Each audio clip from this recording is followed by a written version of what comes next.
welcome to CoronaNomics What Just Happened, brought to you by Films, where we look at the biggest events of yet another historic week with you, our live audience. So please do join the conversation on Twitter using hashtag CoronaNomics or on the YouTube comments. I'm Lizzie Burden, economics reporter at The Telegraph. And I'm Ben Chu, economics editor of The Independent. Well, Halloween is nearly upon us, and it's been another appropriately spine-chilling 7 days of coronavirus-related news. In a new October surprise in the US general election, the results of the secret White House cloning program are revealed. Meanwhile, Twitter founder Jack Dorsey vows not to shave until hatred has been thoroughly eradicated from his social media platform. And in other news, the socialite Kim Kardashian has taken her closest inner circle to a private island to celebrate her 40th birthday and to experience a brief taste of normality. You should be able to see Kanye West somewhere in there with the Make America Great Again hat on. Joining us this week is Beata Fanbula, Chief Executive of the New Economics Foundation think tank, who's also a former government advisor. And we're also joined by Richard Davis, a former advisor to George Osborne when he was UK Chancellor, and author of Extreme Economies, Lessons from the World's Limits. Welcome to you both. Hey, nice to be on.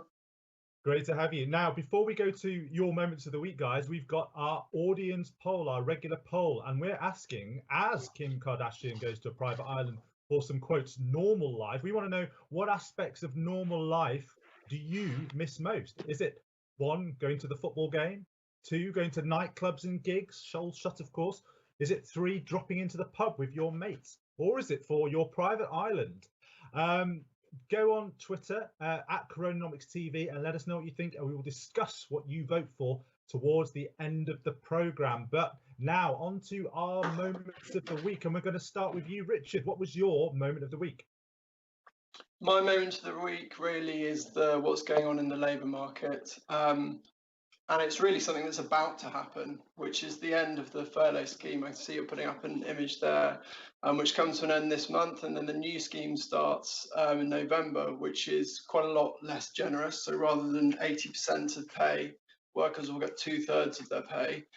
And really, this for me, literally just in the past 48 hours, has sort of mounted up to a really kind of chilling feeling. I think there are things stacking up. So there's this that I hope we can discuss, the real fears about the labour market, and particularly young people in the labour market.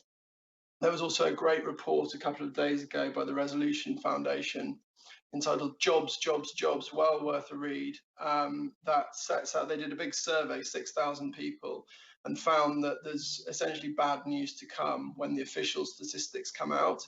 And so I was kind of thinking about that this week, and then just literally in the last 24 hours to list them. We've had lockdown in France. I think that sends a really chilling effect to the UK. What happens in France, we sometimes sort of discount. We think we're an island nation, we're sort of immune from all this stuff, particularly post-Brexit. I think that's a real shock to the country. There's increased feeling that we might go into national lockdown. You've got leading figures going on the radio saying they're going to break the lockdown at Christmas. It sort of adds up to a loss of control. And then finally, before coming on, I was thinking back to last time we discussed in May, and there was just a lot of hope, in the sense that there was kind of hope about a vaccine. There was hope about these brand new amazing apps we were going to get that were going to solve the whole thing.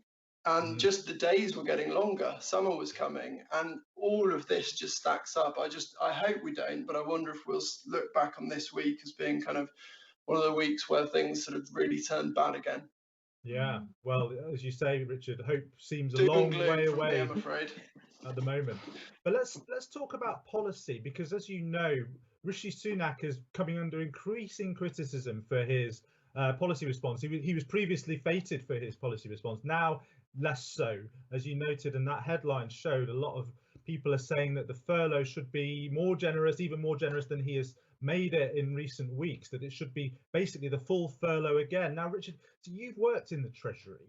If you were in there now, would you be advising him to do what a lot of people are saying, which is basically go back to what the original furlough was, not this, as you say, slightly watered down version? I think it would, frankly. I think that the country went through a lot of pain and did a lot of hard work after the financial crisis. I think you could reasonably differ on that over the past few weeks, and earlier in the seasons you had people with differing views on sort of balancing the books. But the whole point of balancing in the books is so that you can unbalance them in times like this. And if you think that essentially the UK economy is sound, a lot of people had jobs that were sustainable, then it is precisely the job of the Treasury to offset that with spending. And so, they'll have done lots of analysis of the extent to which this is going to lead to employment and not. And the Treasury is full of good economists. So, I think it's a good, sound institution. But I am a little bit concerned that this seems to be slightly more austere than is justified at the moment. Yeah. Yeah, and Miata, speaking of good economists in the Treasury, I think you used to work in the Treasury as well. What advice would you be offering to the Chancellor now in this circumstance? Look, I think Richard is completely spot on. The unemployment numbers are scary. We actually at New Economics Foundation did some analysis before looking at the original version of the job support scheme before Rishi made his announcement last week, and there were about 2.2 million jobs that were at risk that would go. I think the changes to the job support scheme that he put in place are important, because where businesses can operate, it will be a lifeline, and our estimates suggest that about probably 2 million jobs that will be saved as a consequence of it. But the key question is where businesses can't operate, either because they're legally not required to, or because the restrictions are such that it just is completely unviable for them to do so. And that will increasingly become the case where we have more tier 3 areas, or indeed if we go into national lockdown, then for me, it's very hard to see how he cannot reintroduce some form of the furlough scheme, because we know that without it, we would have been seeing huge levels of unemployment. We're still going to see a spike once the figures kind of filter through, but they've got to act. And the long-term cost of not acting will far outweigh the short-term cost of the intervention. So they've got to act. Mm. Yeah, and just one thing to add on that is that this is macroeconomics. I know we sort of avoid jargon on this show, but one of the key things about macro is, like, there's no free lunches. If you get rid of some pain somewhere, you can't just vanish it. It's probably appearing in another sector, and there's a bit of a calculated risk going on that companies won't let go of their staff, and there's some basis for that. After the financial crash of 2008, many didn't, because you want to hold onto your staff. It's costly to hire people, I guess the Treasury is thinking that they'll want to hold on to their staff, protect their staff, but the longer this goes on, the more pain that puts just into the corporate sector, into the business sector. And that means pressure on pay, it means pressure on dividends, which are very important for pensions. And so that there's going to be no free lunch. And the question is whether the Treasury, via debt and deficit, should just shoulder the burden. Yeah. Now, Richard, I have on my desk a very good book. It's called Extreme Economies. I don't know if you can see that. Oh, it's fading out with the. It's faded out by Halloween. It's by an excellent. It must be haunted. Richard Davis, Extreme Economies. There we go. Right, you see it there. Now, what I want to know is, are there any lessons from extreme economies for the UK government at the moment? What are your thoughts? Oh yeah, lots. The two really big ones, I think. The first is that in really extreme places, and the places I went to in the book were people right on the edge.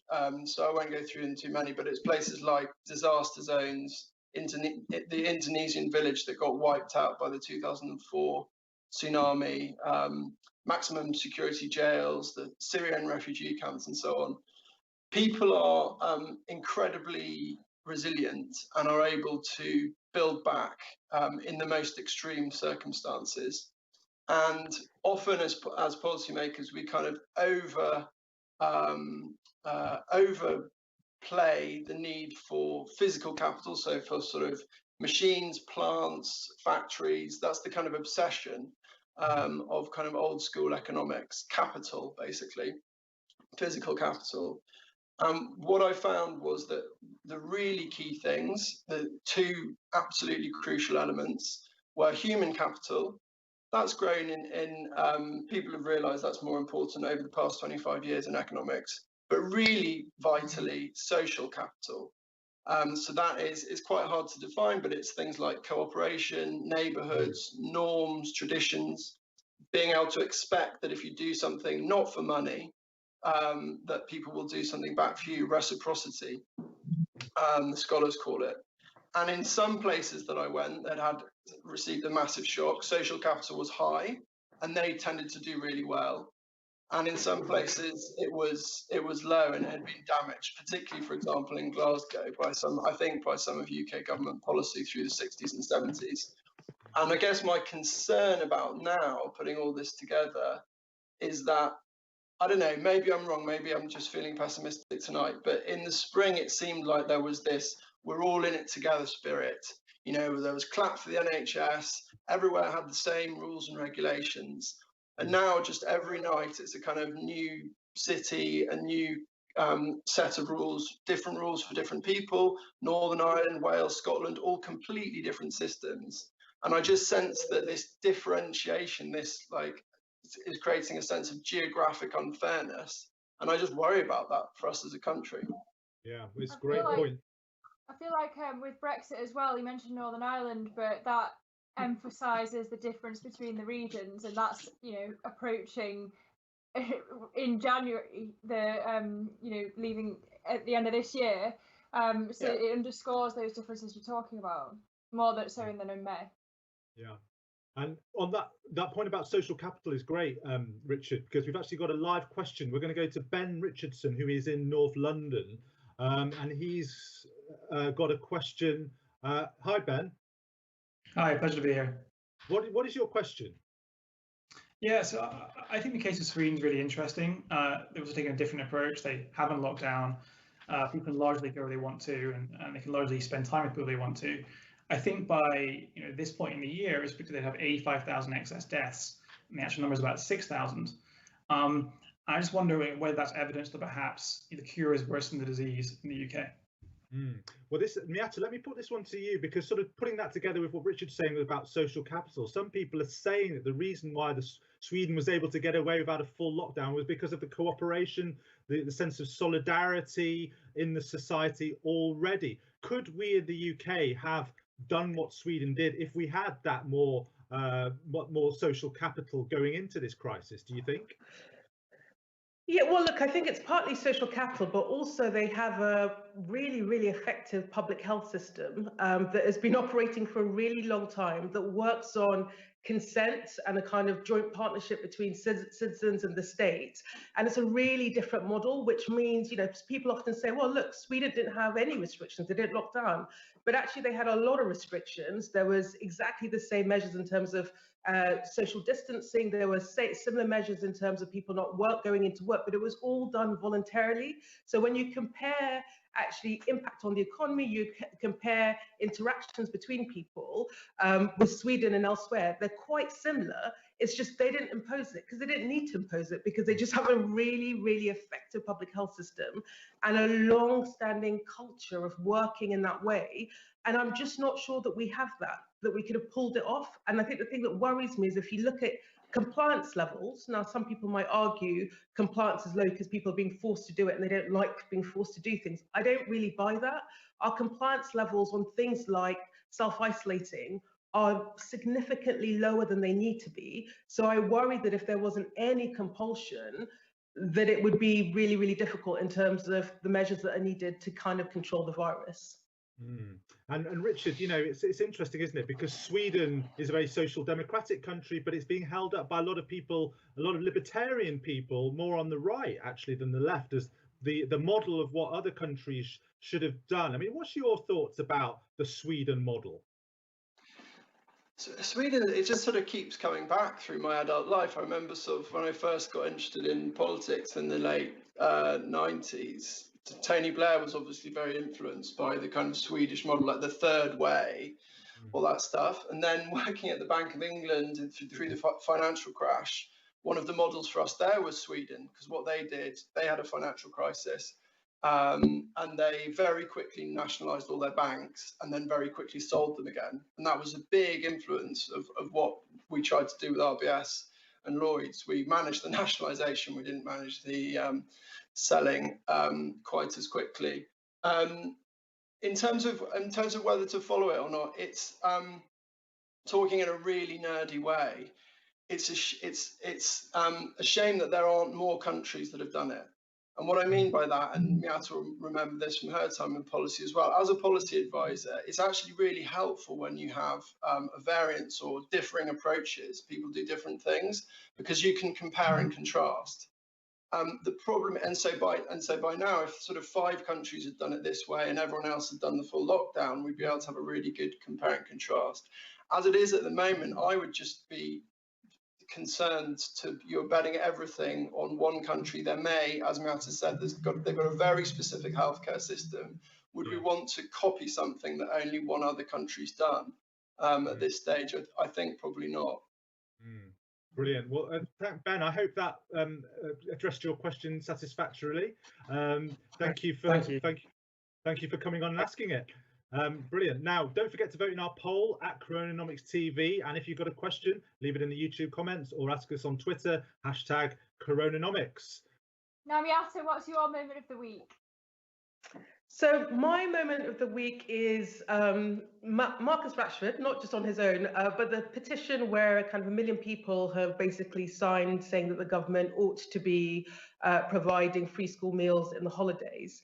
And for me, why I think this is so interesting is partly because it's starting to show the kind of the human side of the economic crisis. So, we talk about these big numbers, unemployment, hits to income living standards, but there are people that sit behind it. And if you look at some of the data, for example, that's come out in terms of food bank usage in the last year, it's pretty staggering. At the over lockdown, food bank usage increased by 81%. So on last year. So, this is going to be incredibly hard, and it's going to be really, really hard for families across the country, particularly, and this is the bit that I still struggle to get my head around. We've had a decade in which living standards pretty much did not budge. They were stagnant. Living standards when we went into the pandemic were no higher than in 2008. So we already had a situation where a lot of people didn't have that much cushion, and then we're going to see a massive income hit. And it's partly a function of unemployed, but even those that are being kept in jobs with the support of government schemes are going to see a drop in income.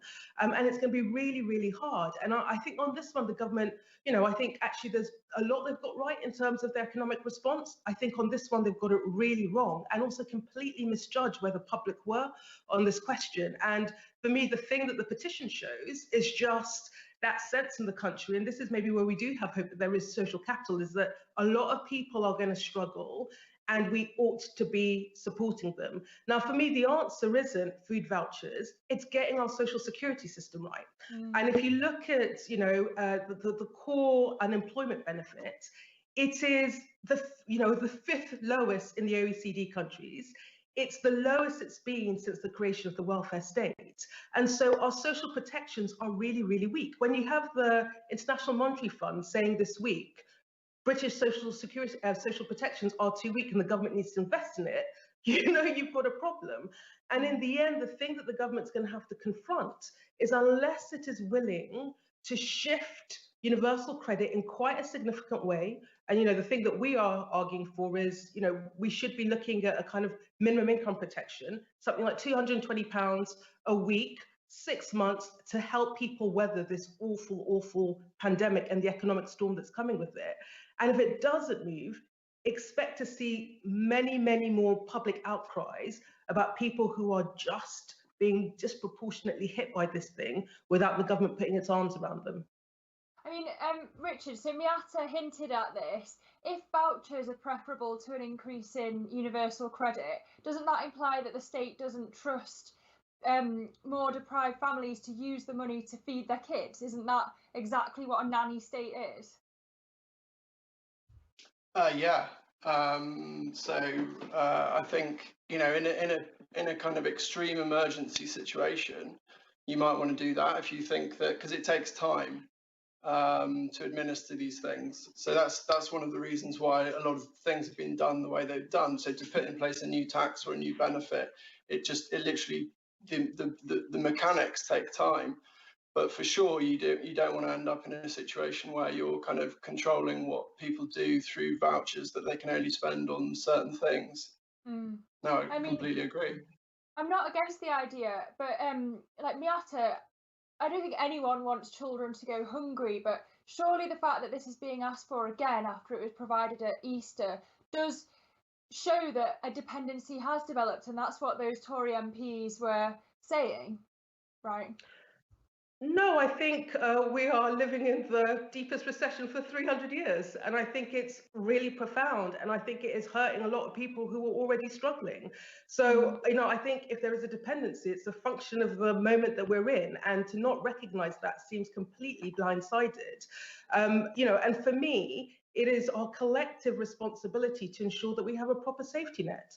And I still find it absolutely astounding that, you know, in one of the richest countries in the world, you have people who are relying on food banks. That can't be acceptable. That can't be the way that a civilized society wants to live. So the reason why we have a social security system, social insurance, is to provide those protections. And unfortunately, they have been denuded. They are incredibly weakened. And what this moment ought to tell us is that we need to bolster it. And I'm actually really heartened that, you know, all the polling now shows that there is big public support for increasing welfare. And there was a long time where welfare was sort of ghettoized, and actually people who should have been fighting for it because it's something we all need in hard times weren't standing up for it. You know, when you have the likes of, you know, the Caroline Fairbairn at the CBI saying social protections is absolutely vital for a functioning economy, something is shifting. And I think it's a tragic that it's taken something as horrific as this pandemic to shift the mindset, but the mindset must be shifted and we've got to get to a better system. We've actually got a question now from one of Richard's students. Oh no. Oh yes. Hi Richard and the team at CoronaNomics, it's Ben here. My question is, has one benefit of the pandemic been a greater awareness of tail risk events, and could this stand us in better stead as we face the challenges of the 21st century, including climate change? Richard, for those of us who aren't in your class, do you want to explain what tail risk events are before you answer the question? Yeah, so I think probably most people at some point will have seen what you call the bell curve, the kind of normal distribution. So if you plot, for example, people's height or any sort of random variable, any variable that's to do with the real world, it'll have a kind of distribution. And tail risks are things that happen very, very rarely because they're right down in the tails of distribution. So extreme success of an economy or the extreme kind of failure of an economy. And what happened, I mean, that's kind of really a little bit what my book's about, but I won't go on about that more. But I think we need as people to understand much more as economists. We need to, we think about the median. It's a bit like in politics. There used to be this thing of the Mondeo man, didn't there? We need to get rid of that. We need to get rid of Homo economicus, the average thing, and think about what happens in the extremes for exactly the reasons we've been talking. Doesn't win you votes though, does it? Does it win you votes? No, well, I don't know if it wins you votes or not, because it helps you actually understand what's going on. And so if you can understand what's going on, I genuinely believe that, then you can, I think, probably come up with better policies for the whole. It's something that that medics, engineers, loads of other hard sciences do this. We don't particularly do it in economics. Miata, I feel like when you were speaking, it was making me think that people would have more empathy with those parts of the bell curve, because more and more people in the economy are facing potentially becoming unemployed.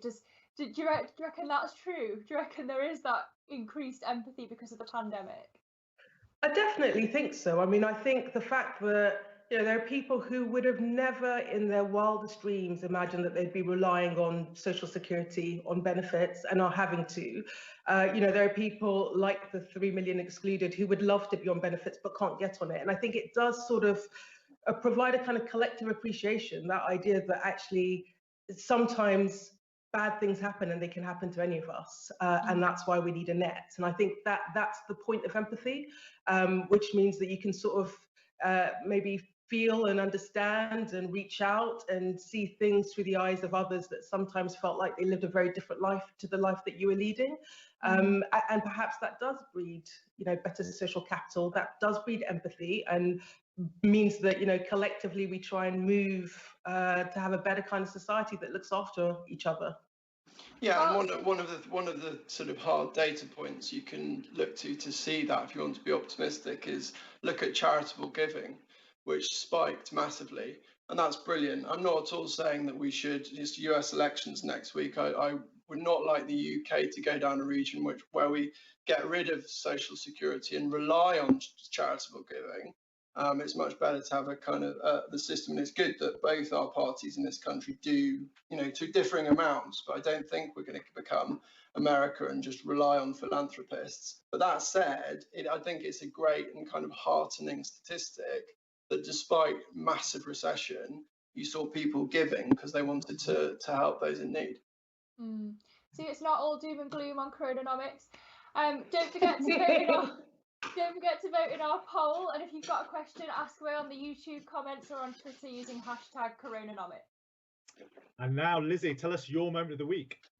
Yeah, well, Richard just mentioned it. It's the US election. How can we not talk about it? It's 5 days to go. It's pretty nail-biting. Donald Trump's saying that it's the most corrupt election ever, and it's looking increasingly likely that it's going to be a contested election, so it'll end up in the courts and potentially even with violence. And this week I've been looking at Bidenomics, and economists I've been speaking to have said that Bidenomics is going to give short-term pain for long-term gain. But really, the question of how radical it can be will be decided by the colour of the Senate, and whether there's also a blue wave.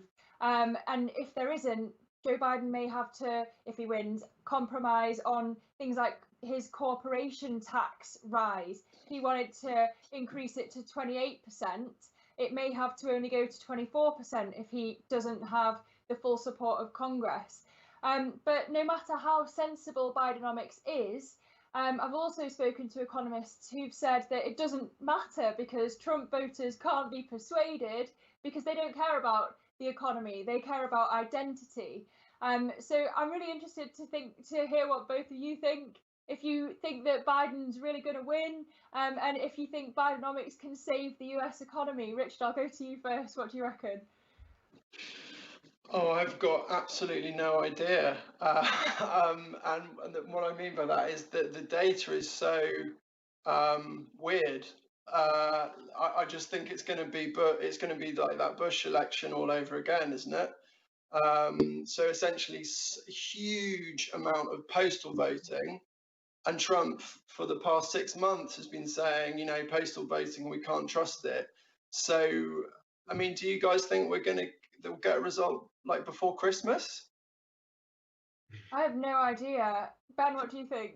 Well, I mean, Biden is a lot further ahead in the polls, I think, than Hillary was. And also, I mean, I don't think that I don't think there's been a lead this big going into a US presidential election in a very, very long time. So I think the circumstances are different there. But you're right, Richard. I mean, the postal voting does complicate things. That is unprecedented, I think. I think we were talking yesterday, it's like 70 million Americans have already voted, which is getting on for around half of the electorate. Absolutely astonishing. And if Trump wants to create trouble by sort of claiming that there's been skullduggery or illegal activity going on there, there's definitely the potential for it. But I don't know, Miata, what are your thoughts? It'd be good to get your views.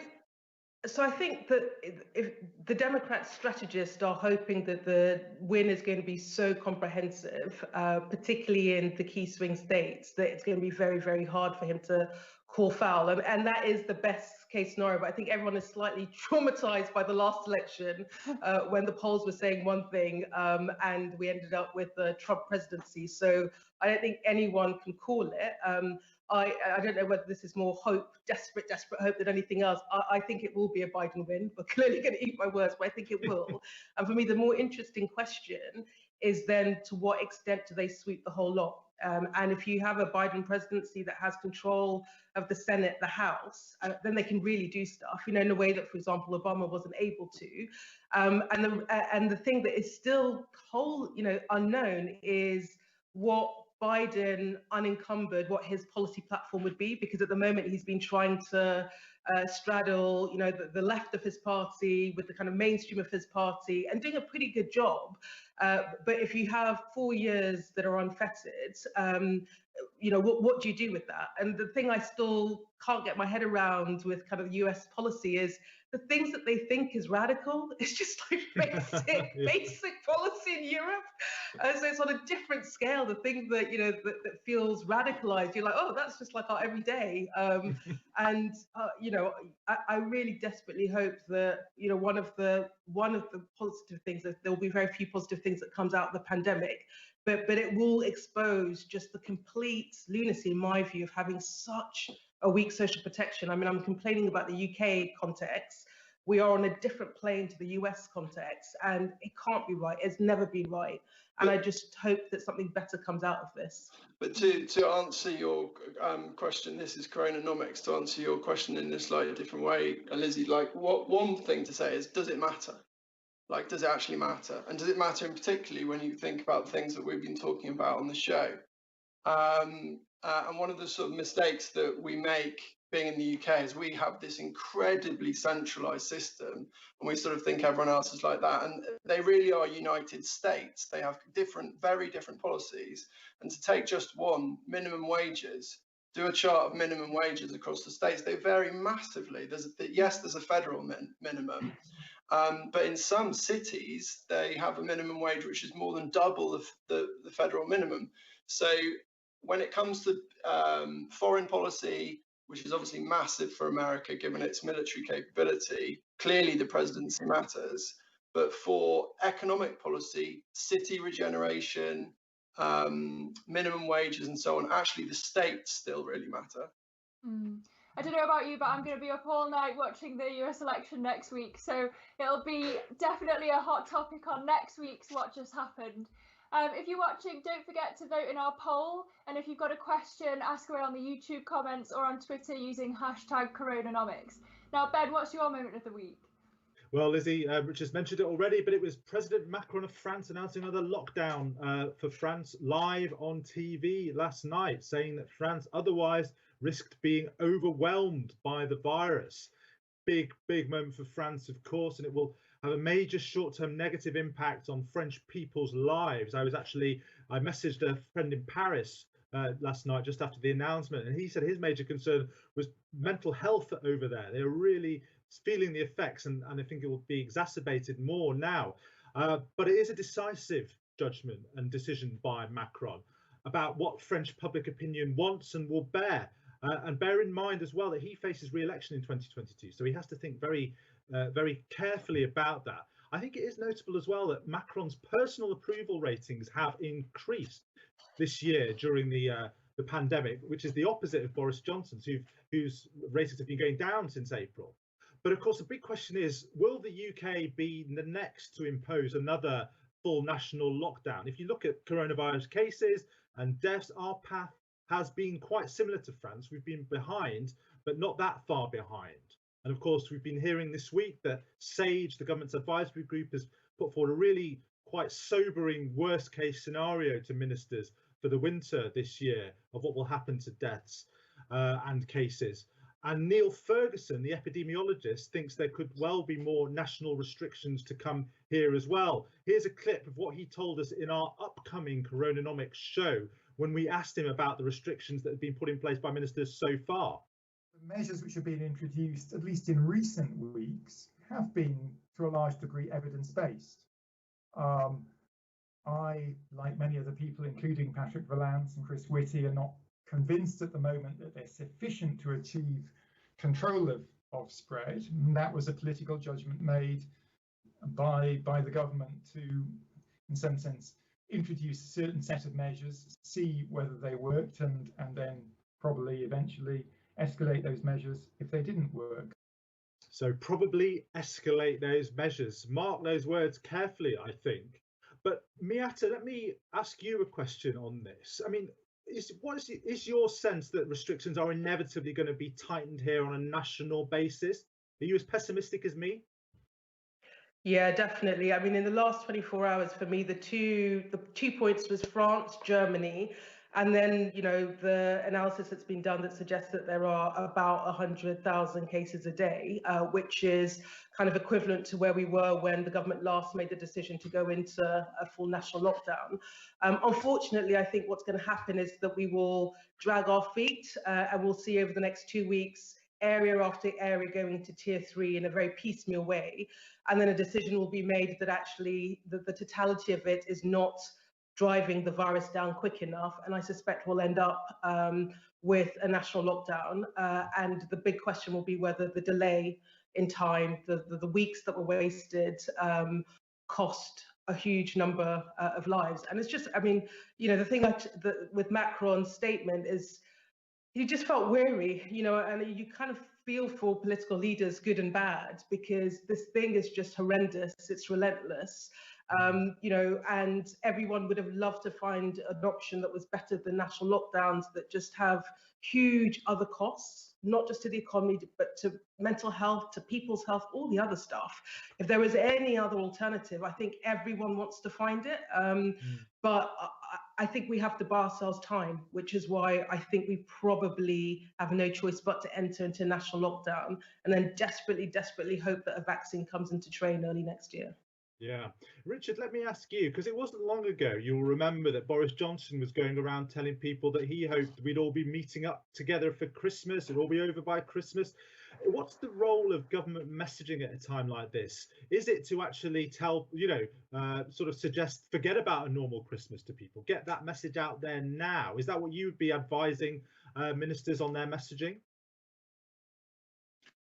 I think people just want, it's quite simple. People want competence, they want honesty, and they want clarity. And I think that at various phases, that's what's been lacking during this crisis.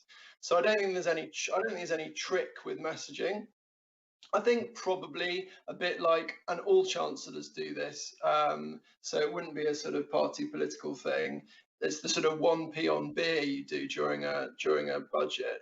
I think probably there will be some special arrangement made for Christmas. Over the past week, I've just heard loads of people, and not kind of renegades, going on the radio and saying, well, I'm afraid I'm just going to break the lockdown because, you know, I'm elderly and it might be my last Christmas anyway. I want to see my children. I don't think it's the role of policy to sort of criminalise that sort of thing. So I do think there'll be a special measures for Christmas. And I think in terms of economics, the really big question will be, and we had to mention this actually last time we chatted back in May, will be the school, whether schools close as well, because if they do, then that potentially has a big impact on the labour market and a gender-based differential effect in households. So I think we're going to get another lockdown. What I hope is that we can manage to keep nurseries, schools, universities going, consistent with that lockdown. Yeah, well, let's, as a parent of children, I certainly hope the schools don't shut again. Right, we're coming towards the end. So we're going to get the results of our audience poll, and a reminder of what we were asking you. We wanted to know, as Kim Kardashian heads to a private island for some normal life, what aspect of normal life do you miss most? And your options were going to live football match, going to nightclubs and gigs, going to the pub with your mates, or going to a private island.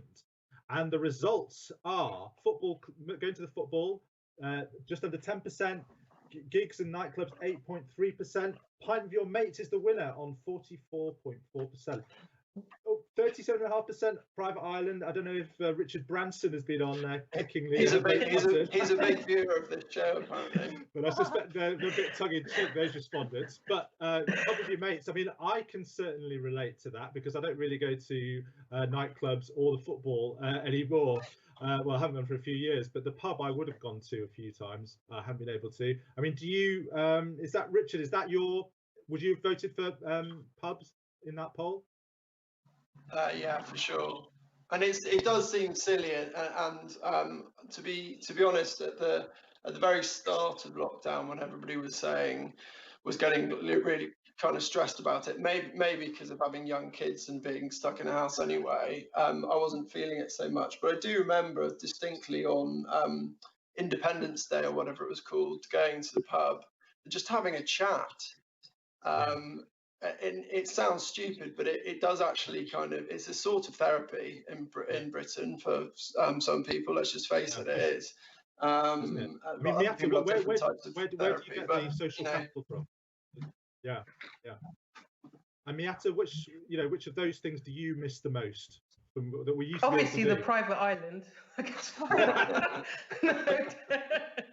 Definitely the pub, definitely, or just like pub, restaurant, it doesn't matter, just like going out with your friends.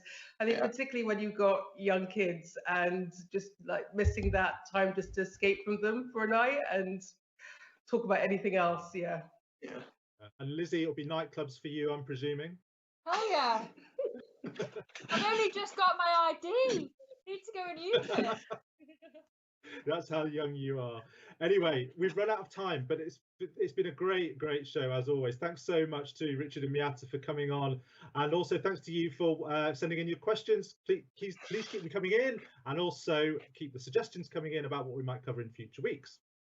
And don't forget to catch our most recent episode on inequality with the Nobel laureate economist Sir Angus Deaton. And as we mentioned, coming up next week, we've got Professor Neil Ferguson and Sir Tim Besley. And don't forget to follow us on Twitter at CoronaNomics TV for all our latest updates. And to play us out is our spookily talented musical guest from Season Wood, Lord Stuart Wood. So take it away, Lord Wood.